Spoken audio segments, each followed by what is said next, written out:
dans cette vidéo comment créer un élément singulier dans le logiciel Makeflux Pro 3D à partir de l'éditeur d'éléments singuliers. Alors pour accéder à l'éditeur d'éléments singuliers, on utilise la bibliothèque. Donc la bibliothèque s'ouvre à travers le volet ici.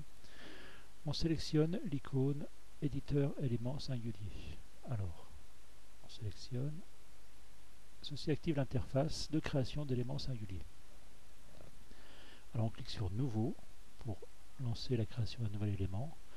Ceci nous renvoie directement vers l'onglet Définir l'élément où on va rentrer les différents paramètres de ce nouvel élément.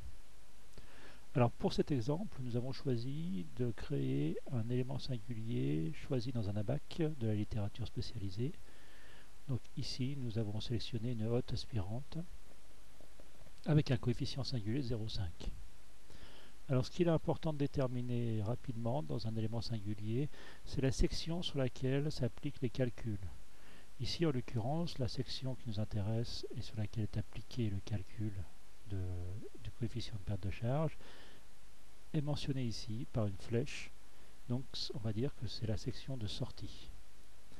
Nous constatons aussi que cet élément a une entrée et une sortie qui ne sont pas du même diamètre. Donc nous allons cocher dans les définitions du nouvel élément, nous allons cocher l'option indiquant que le diamètre d'entrée est différent du diamètre de sortie. Et on va déterminer sur quelle partie s'applique le coefficient de perte de charge. Ici, le coefficient de perte de charge s'applique sur la section de sortie où on voit la flèche dessinée. On n'a plus qu'à rentrer notre coefficient qui est de 0,5.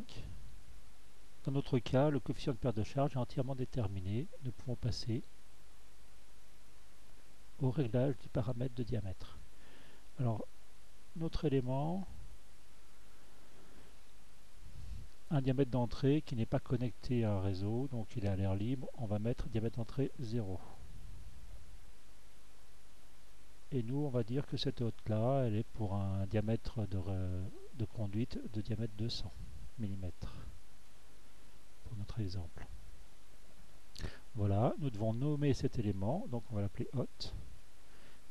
Et on va mettre son diamètre de connexion, ce qui est pratique lorsqu'on recherche un élément à intégrer dans un réseau.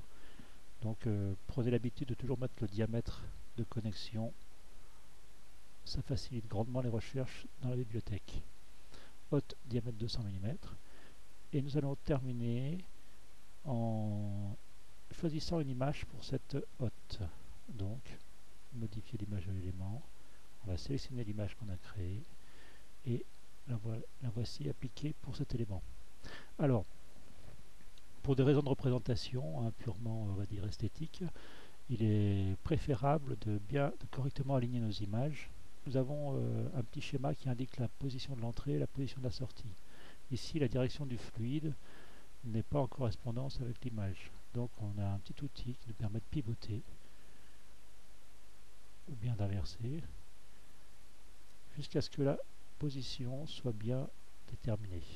Ici, l'entrée se fait bien par ce côté-là et la sortie par ce côté-là. Il ne reste plus qu'à enregistrer cet élément.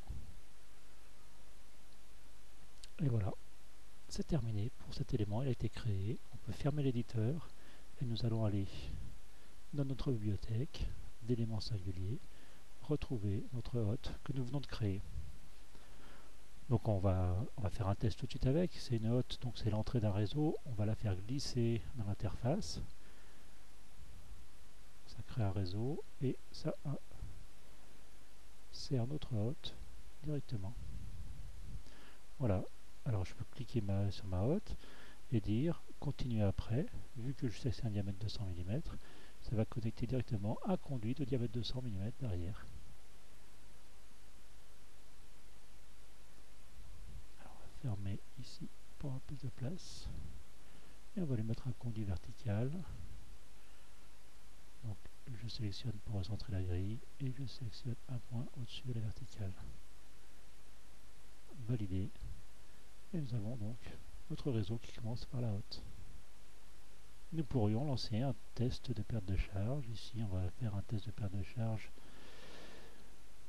à 200 m3.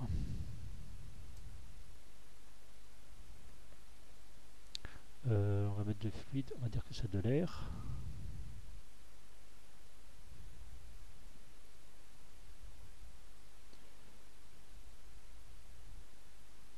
À 20 degrés.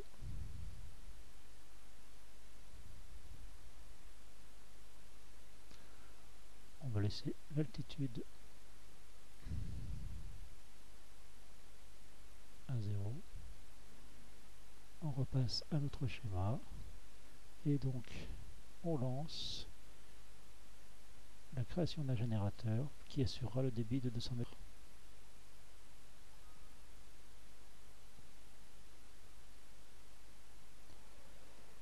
Voilà, notre générateur a été créé. Alors, on va en profiter pour développer des petites astuces un petit peu sur l'ergonomie du logiciel. Lorsqu'on a lancé le test de débit, le générateur est venu se mettre automatiquement à la première position où le diamètre est différent de 0.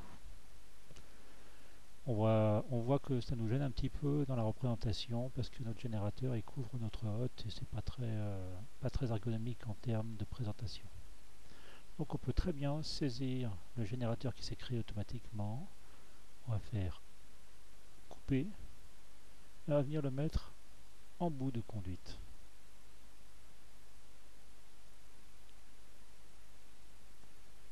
Insérer en aval du conduit rectiligne. Voilà.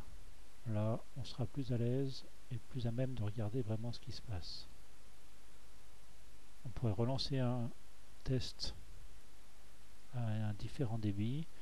Le logiciel détecte que le générateur a été placé là la dernière fois et donc il replace à chaque fois le générateur où on a décidé qu'il était. Donc voilà, c'est un peu plus visible. On peut éditer nos échelles de pression et voir ce qui se passe dans ce petit conduit. Alors ici, la pression atmosphérique est en rose à 0 et on voit une aspiration, une dépression jusqu'au générateur qui lui a un maximum de dépression en aspiration ici et refoule à pression atmosphérique. La pression est de moins 3 pascal. C'est la dépression qu'il faut générer dans ce système pour combattre les pertes de charge et assurer la mise baisse du fluide. Donc c'est tout pour ce didacticiel de création d'éléments singuliers avec un coefficient de perte de charge constant. On verra plus tard comment créer des éléments singuliers avec des coefficients de perte de charge variables.